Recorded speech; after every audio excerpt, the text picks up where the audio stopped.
72해를 산 어머니는 혈압약을 반으로 쪼개 먹으며 아들 내외에게 매달 70만 원을 보냈습니다. 하지만 그 돈이 사돈의 호화로운 하와이 여행에 쓰인 것을 알게 되었죠. 3만 원짜리 양갱 하나 때문에 집에서 쫓겨난 그날 밤, 어머니는 모든 것을 끝내기로 결심합니다. 제 이름은 박순자. 70하고도 2해를 더 살았어요. 제가 사는 곳은 여기 서울 마포구 망원동의 낡은 다세대 주택 꼭대기 층에 있는 작은 원룸이에요. 창문 너머로 저 멀리 한강 건너편의 풍경이 아득하게 보여요. 낮에는 잿빛 건물들이 빼곡하고 밤이 되면 보석처럼 반짝이는 강남의 스카이라인이죠. 제가 평생을 바쳐 일군 제 아들 민준이가 사는 세상이 바로 저곳이에요. 나와는 다른 세상. 금요일 아침은 늘 고요하게 시작돼요. 동네가 잠에서 깨어나는 소리, 시장 상인들이 가게 문을 여는 소리, 그런 소소한 소리들이 제 하루를 열어주죠. 저는 일어나자마자 벽에 걸린 낡은 달력부터 봐요. 손때 묻은 달력에는 매달 25일마다 빨간 동그라미가 쳐져 있어요. 민준이네 송금일.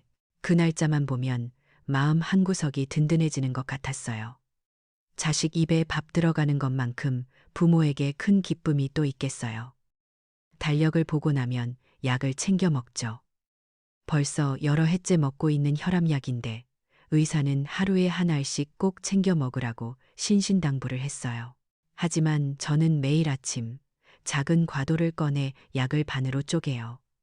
오늘도 조심조심 하얀 알약을 반으로 갈랐어요. 이렇게 하면 한 달치 약으로 2달을 버틸 수 있거든요. 70만 원.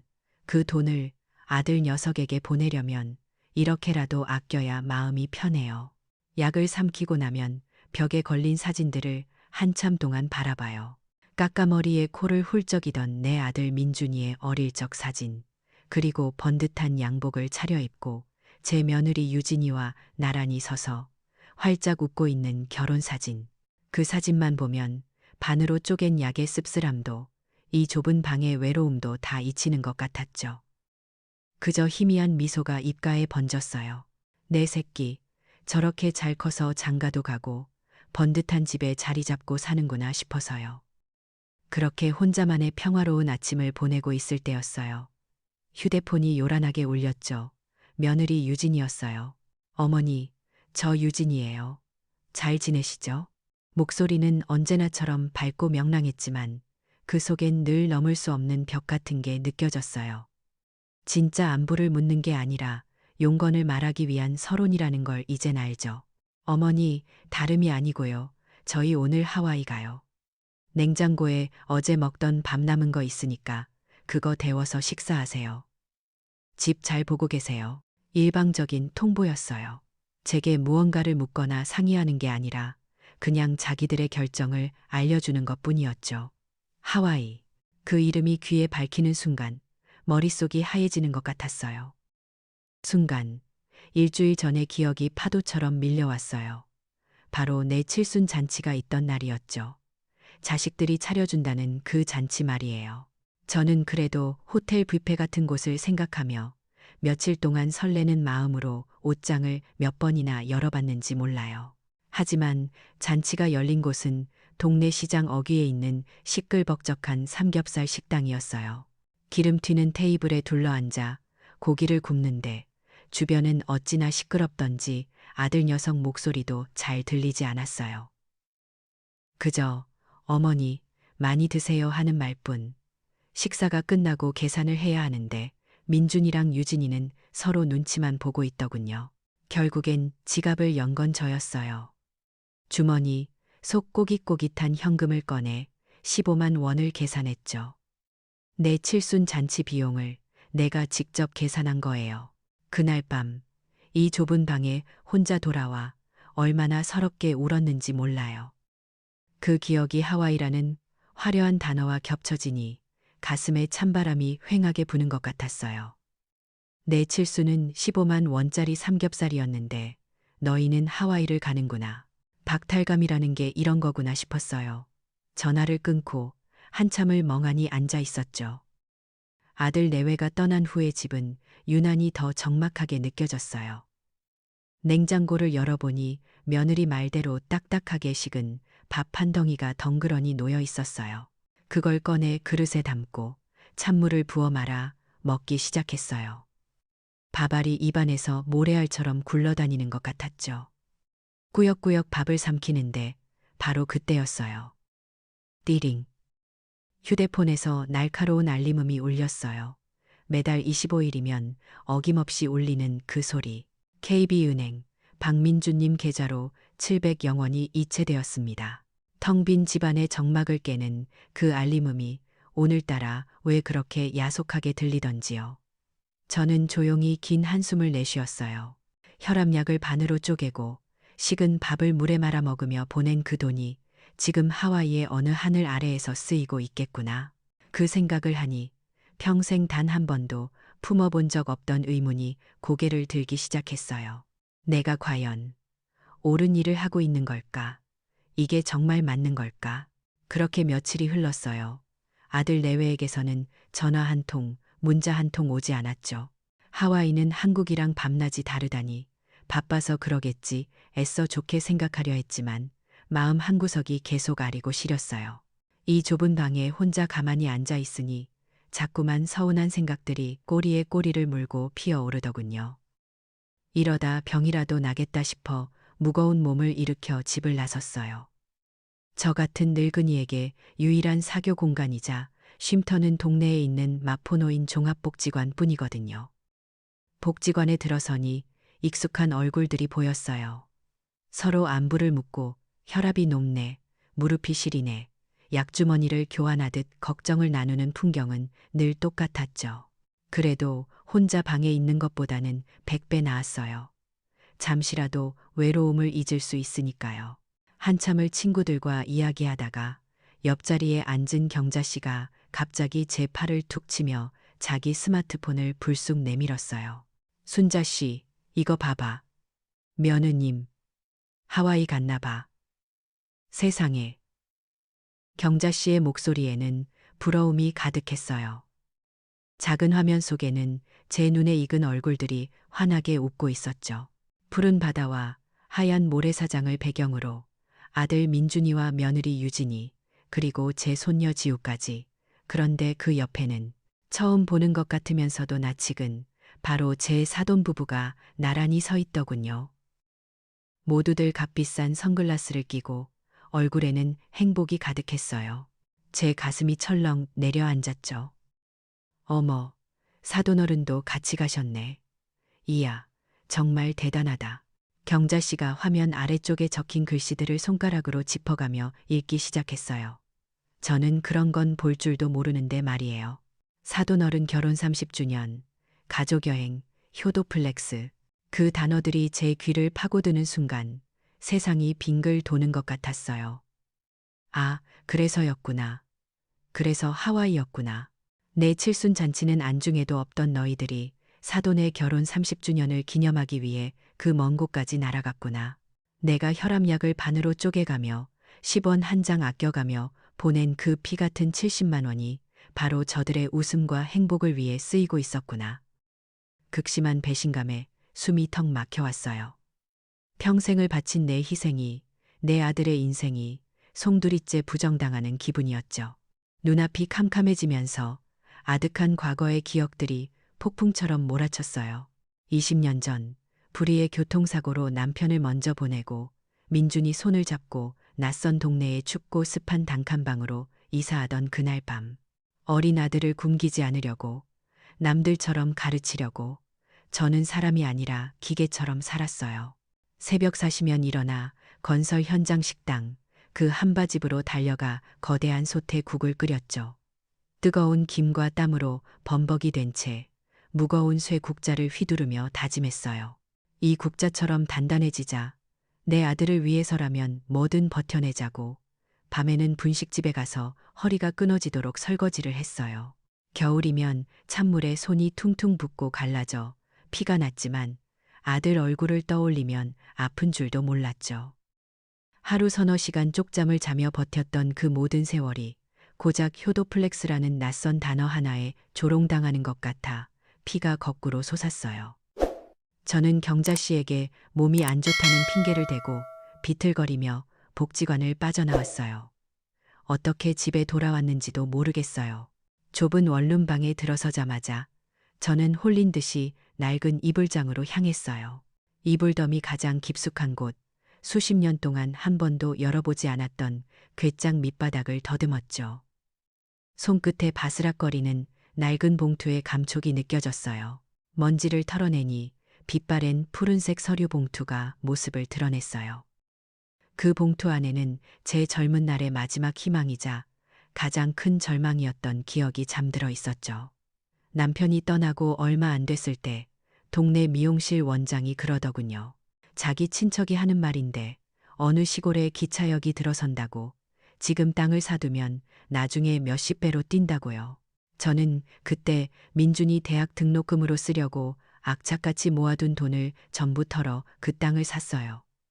120평짜리 작은 논이었죠. 하지만 세상 일이 어디 뜻대로 되나요? 기차역 계획은 없던 일이 됐고 땅값은 곤두박질 쳤어요. 그때의 허탈함이란 저는 그 땅 문서를 이 푸른 봉투에 넣어 깊숙이 숨겨두고는 비싼 인생 수업료를 냈다고 생각하며 잊고 살았어요.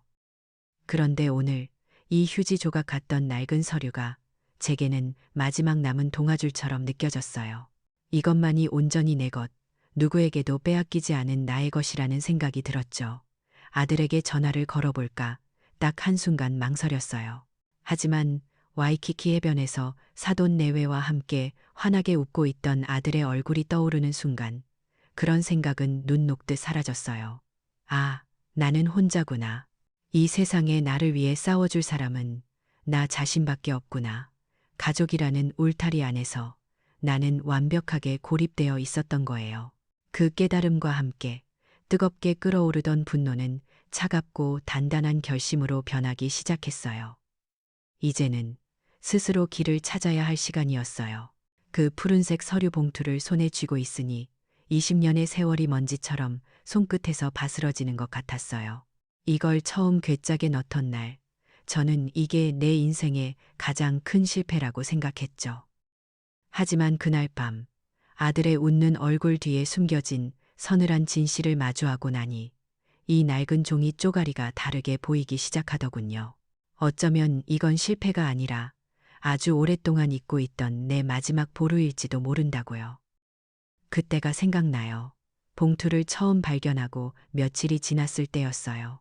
여느 때처럼 동네를 돌며 폐지를 줍고 있었는데 전봇대 아래 누군가 버리고 간 신문 뭉치가 눈에 띄었죠. 무심코 집어드는데 한 귀퉁이에 실린 작은 기사가 제 눈을 사로잡았어요. 오, 신도시 개발계획 확정. 심장이 쿵 하고 내려앉았어요. 기사에 실린 지도를 보니 제가 샀던 그 쓸모없던 논두렁이 바로 신도시 예정지 바로 옆에 붙어 있더라고요. 믿을 수가 없어서 몇 번이고 눈을 비비고 다시 봤어요. 다음 날 저는 평생 처음으로 부동산이라는 곳에 찾아갔어요. 먼지 쌓인 푸른색 봉투를 내밀자 젊은 중개인이 고개를 갸웃하며 서류를 받아들었죠. 잠시 컴퓨터로 무언가를 확인하던 그의 눈이 동그래졌어요. 어머니, 이거 진짜 어머니 땅 맞으세요? 여기 지금 도로 건설 계획이 잡혀서 부르는 게 값이에요. 그 순간 제 귀를 의심했어요. 평생 일만 하고 살아온 제게 그런 행운이 찾아올 리가 없다고 생각했거든요. 중개인은 땅값이 이미 수십 배는 좋게 올랐고 앞으로 더 오를 거라고 했어요. 저는 그 자리에서 땅의 절반만 팔기로 결심했어요. 전부 다 팔아버리기엔 그 돈이 너무 무섭게 느껴졌거든요. 며칠 뒤 제 통장에 평생 만져본 적 없는 거액이 찍혔어요. 저는 그 돈을 들고 은행으로 달려가 통장을 3개로 나누어 만들었어요. 그냥 만들면 안 될 것 같아서 저만의 의미를 담아 이름을 붙여줬죠. 첫 번째 통장은 햇살이었어요. 내 하나뿐인 아들 민준이의 앞날이 늘 햇살처럼 밝기를 바라는 마음이었죠. 두 번째 통장은 무지개. 비 온 뒤에 뜨는 무지개처럼 고생 끝에 찾아온 이 행운을 잊지 말자는 뜻이었어요. 그리고 마지막 세 번째 통장. 그건 바로 국자였어요. 새벽마다 한바집에서 수백 명분의 국을 끓이며 휘둘렀던 내 고된 인생과 땀이 고스란히 담긴 그 쇠 국자. 이 통장만큼은 무슨 일이 있어도 절대 쓰지 않고 내 마지막 비상금으로 남겨두자고 다짐했죠. 그 후 제 아들 민준이가 결혼을 한다고 유진이를 데려왔어요. 둘 다 번듯하고 예뻤지만 민준이는 내내 어두운 얼굴이었죠. 이유를 물으니 강남에 집 한 채 없으면 유진이네 집에서 결혼 허락을 받기 힘들 것 같다며 한숨을 쉬더군요. 그 말을 듣는 순간 제 가슴이 미어졌어요. 돈 때문에 내 아들이 기죽는 건 절대 볼 수 없었죠. 저는 망설임 없이 햇살 통장을 깨끗하게 비웠어요. 15억 원. 그 돈으로 대치동에 있다는 은마 아파트 한 채를 아들 이름으로 덜컥 사주었죠. 평생 모아도 못 만질 돈이었지만 아들이 고맙다며 눈물을 글썽이는 모습을 보니 하나도 아깝지 않았어요. 저는 제 모든 것을 다 내어준 것처럼 뿌듯했고 기꺼이 월세를 내는 이 작은 원룸으로 이사를 나왔어요. 모든 게 좋았어요. 딱 거기까지는. 손녀 지우가 태어나면서부터 모든 게 조금씩 엇나가기 시작했죠. 처음에는 며느리가 분유값이 비싸다며 매달 30만 원만 도와달라고 하더군요. 손녀 분유값인데 그까짓 거 얼마든지 줄 수 있었죠. 그런데 몇 달 뒤에는 지우를 사립 어린이집에 보내야 한다며 50만 원으로 올려달라고 했어요. 어머니, 요즘 애들 다 이 정도는 해요. 우리 지우만 기죽일 수 없잖아요. 며느리는 늘 이런 식이었어요. 지우를 들먹이면 제가 거절할 수 없다는 걸 너무나 잘 알았던 거죠. 앞거는 지우가 5살이 되던 해였어요. 며느리는 이제 영어 유치원에 보내야 한다며 한 달에 70만 원을 요구했어요. 스마트폰으로 다른 엄마들이 모인 인터넷 카페를 보여주며 요즘 강남 엄마들은 다 이렇게 한다고, 여기서 뒤처지면 평생 뒤처진다고 하는데 제가 뭘 알겠어요. 그저 내 손녀가 남들보다 못하게 될까봐 덜컥 겁이 났죠. 그렇게 매달 70만 원씩을 보내기 위해 제 통장은 바닥을 드러내기 시작했어요. 행운을 빌었던 무지개 통장은 진작에 텅 비었고 아들의 미래 같았던 햇살 통장마저 절반 넘게 사라졌어요. 돈이 부족해지니 친구들과 만나 밥 한 끼 먹는 것도 부담스러워졌고 저는 자연스레 사람들로부터 멀어졌죠. 스스로를 고립시킨 거예요. 그리고 지금 저는 텅 비어가는 통장 잔고를 보고 있어요. 바로 어제 하와이에서 온 아들의 문자 메시지가 휴대폰 화면에 떠 있었죠. 어머니, 죄송한데 용돈 좀 더 붙여주실 수 있어요? 여기 물가가 비싸네요. 그 문자를 보는 순간 깨달았어요. 나는 내 모든 것을 내어주고도 여전히 당연한 것으로 취급받고 있구나. 그들의 필요를 채워주는 존재, 그 이상도 이하도 아니었구나. 이제 제게 남은 건 오직 하나뿐이에요. 내 고된 삶의 무게가 담긴 통장, 국자. 그 통장만큼은, 내 마지막 자존심만큼은 반드시 지켜야겠다고 다짐했어요. 더 이상은 단 한 푼도 내어줄 수 없다고. 제 인생의 국자는 이제 텅 비었으니까요. 하와이에서 온 아들의 송금 요구 문자를 보고 난 후 제 마음속에서는 무언가 툭 하고 끊어져 버렸어요. 하지만 오랜 세월 제 안에 뿌리내린 모정이라는 건 참으로 질기고 어리석어서 다가오는 추석 명절이 마지막 시험일지도 모른다고 생각했죠. 그래, 명절까지는 딱 그때까지만 기다려보자. 어쩌면 내가 오해한 것일지도 모르고 아들 녀석도 뭔가 사정이 있었을 거라고 그렇게 스스로를 위로했어요. 추석을 며칠 앞둔 날이었어요. 거짓말처럼 아들 내외가 과일 바구니 하나를 들고 제 좁은 원룸을 찾아왔어요. 유진이는 평소와 달리 살갑게 제 어깨를 주무르며 어머니 힘드셨죠? 하고 민준이는 말없이 제 앞에 앉아 땅만 쳐다봤죠. 그 어색한 친절에 잠시 마음이 흔들렸던 제가 참 바보 같았어요. 한참을 뜸들이던 아들 녀석이 어렵게 입을 열더군요. 급하게 돈 들어갈 곳이 생겼는데 일 500만 원만 융통해 줄 수 있겠냐고요. 그 말을 듣는 순간 제 안에 남아있던 마지막 희망의 불씨마저 차갑게 식어버리는 걸 느꼈어요. 그래도 저는 돈을 내주었어요. 제 마지막 남은 돈, 텅 비어가는 햇살 통장의 바닥까지 긁어서요. 이게 정말 마지막이라고, 이걸로 너희와의 모든 빚을 갚는 거라고 속으로 그렇게 되뇌었죠. 돈을 받아든 아들 내외는 금세 표정이 밝아져서 서둘러 현관을 나섰어요. 그런데 문이 닫히기 직전 며느리가 복도 저편에서 아들에게 하는 말이 희미하게 들려왔어요. 어머니는 맨날 저렇게 허름하게 입고 다니시는데 돈은 어디서 저렇게 나는지 몰라. 신기하지 않아?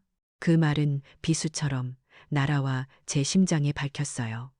아, 너희에게 나는 그저 돈 나오는 구멍이었구나. 내 모습이 어떻든, 내 마음이 어떻든 상관없이 그저 돈만 나오면 되는 낮고 이상한 기계. 그 순간 저는 깨달았어요. 저들은 나를 사랑해서가 아니라 단지 내가 필요해서 나를 찾는다는 그 서늘한 진실을요.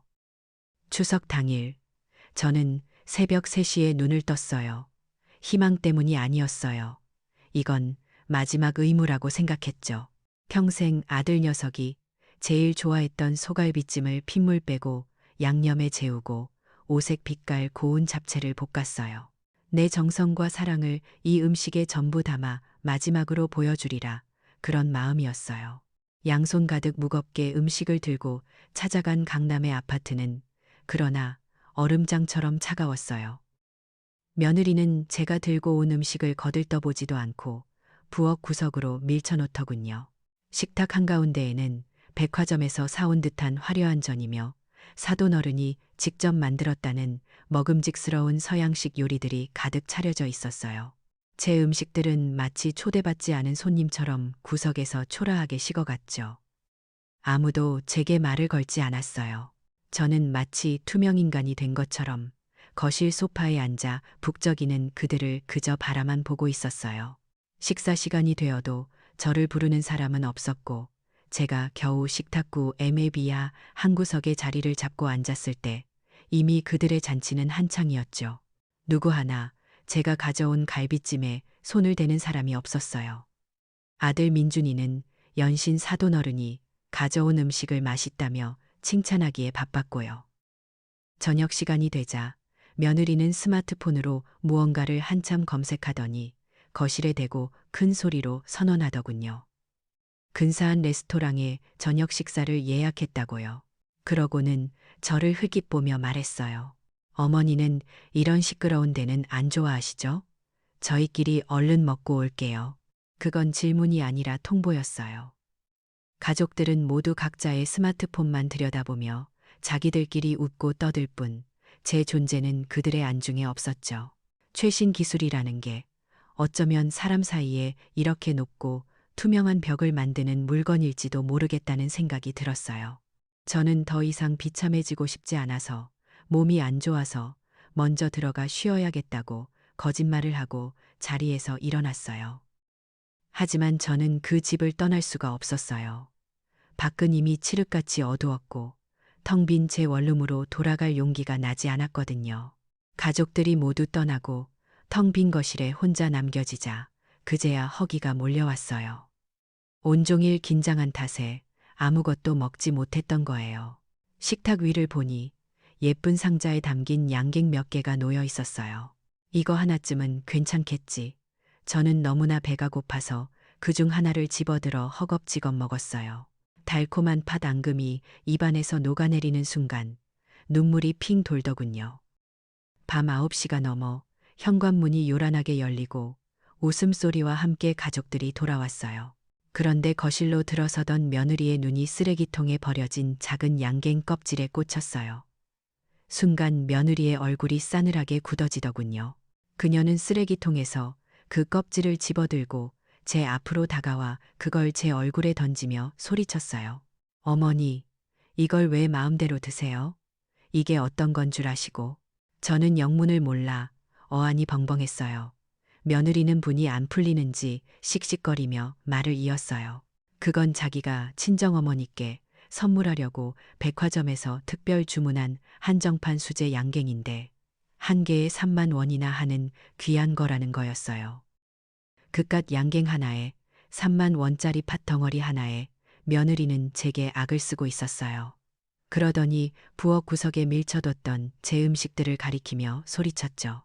다시는 이런 촌스러운 쓰레기 같은 것들 우리 집에 들고 오지 마세요. 쓰레기, 제 평생의 정성과 사랑이 그날 밤 그 집에서는 쓰레기가 되었어요.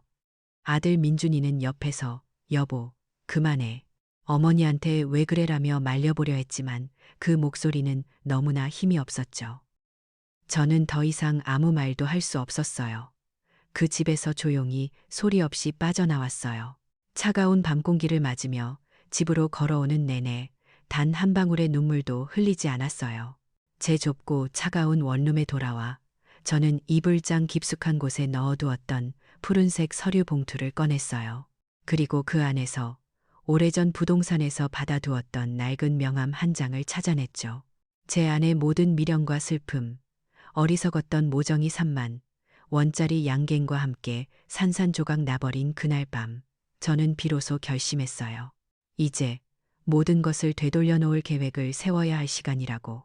마지막 눈물은 이미 다 흘려버렸으니까요. 추석날 밤, 그렇게 마지막 눈물을 다 흘리고 나니 오히려 마음이 텅 빈 것처럼 고요해졌어요. 제 안에서 무언가 단단하게 굳어지는 느낌이었죠. 더 이상 슬퍼하거나 억울해할 힘도 그럴 이유도 없었어요. 남은 건 오직 내가 앞으로 어떻게 살아야 하는가 그 물음뿐이었어요. 며칠 뒤 예상대로 아들에게서 문자가 왔어요. 하와이에서 보낸 문자와 똑같은 내용이었죠. 어머니, 용돈이 안 들어왔어요.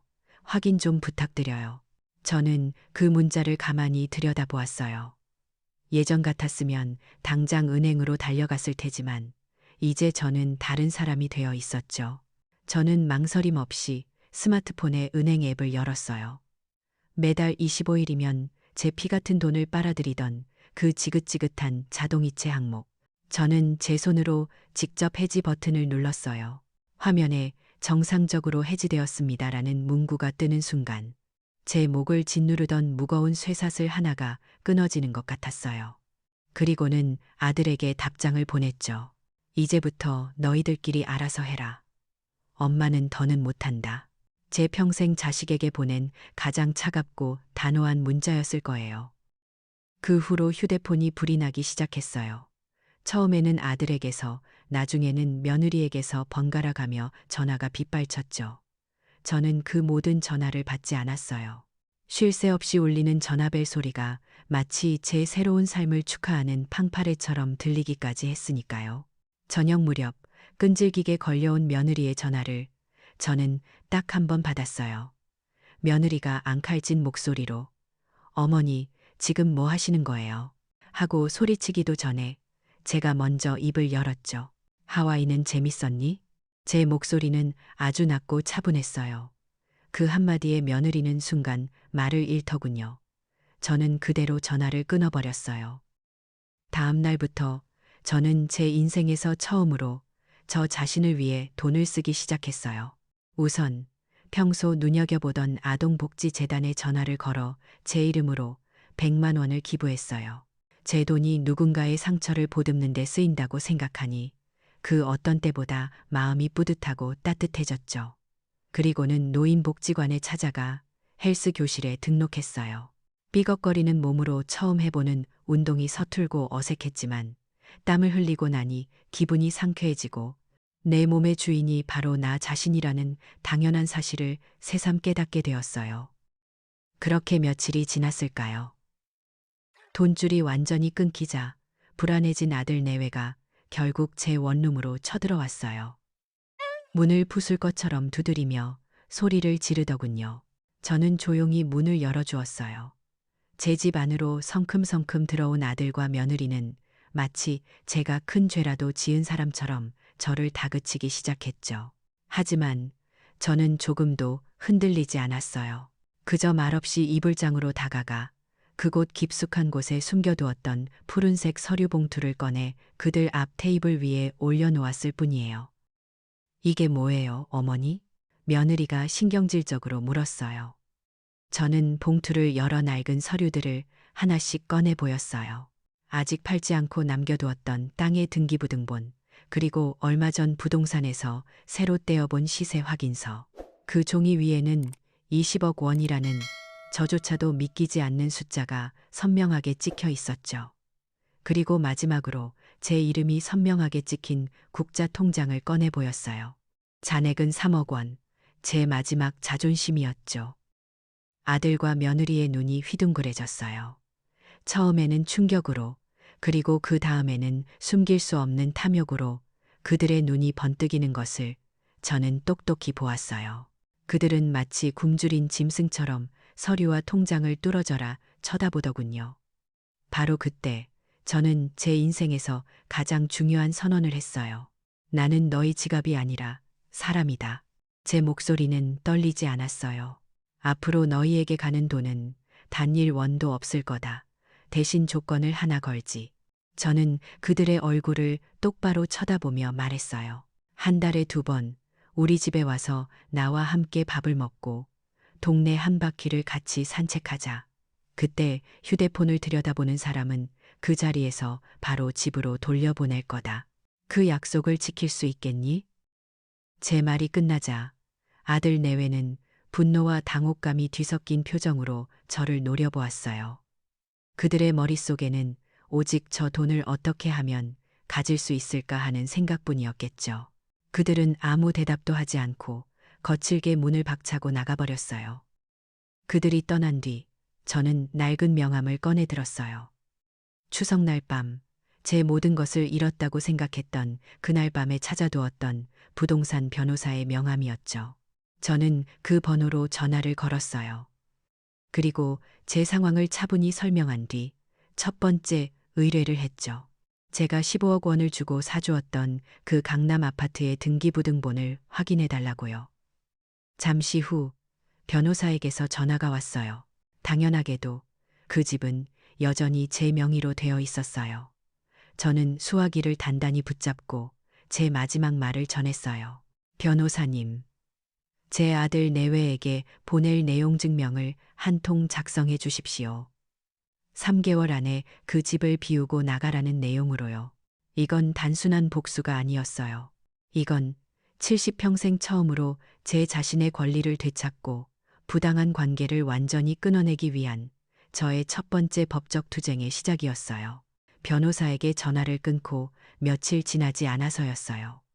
제 작은 원룸의 현관문이 부서져라 누군가 문을 두드리기 시작했죠. 저는 올 사람이 왔구나 직감했어요. 문을 열자 사색이 된 아들 내외가 서 있었어요.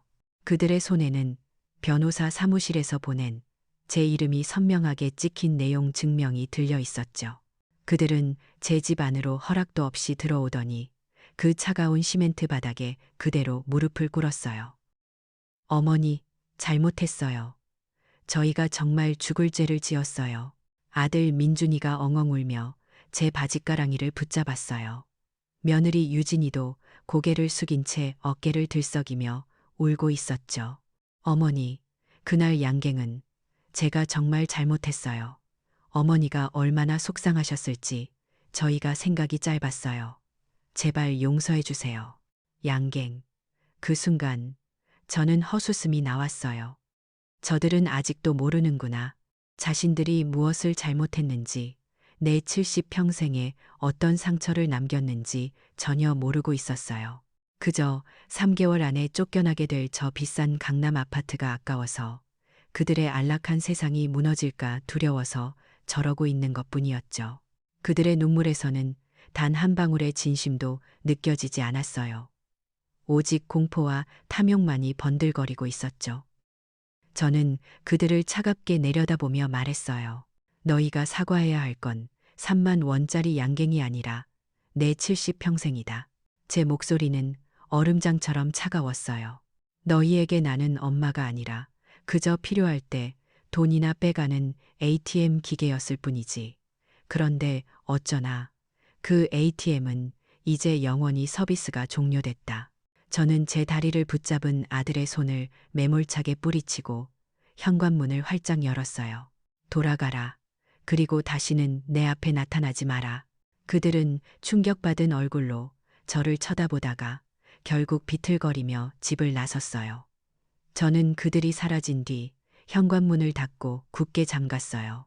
그 문을 잠그는 순간 제 인생을 올가매던 마지막 쇠사슬이 끊어지는 소리가 들리는 듯 했어요. 그로부터 6개월이라는 시간이 흘렀어요. 그동안 저는 미뤄왔던 무릎 수술을 성공적으로 마쳤고 재활 치료를 받으며 몰라보게 건강을 되찾았죠. 몸이 가벼워지니 마음도 날아갈 듯 가벼워졌어요.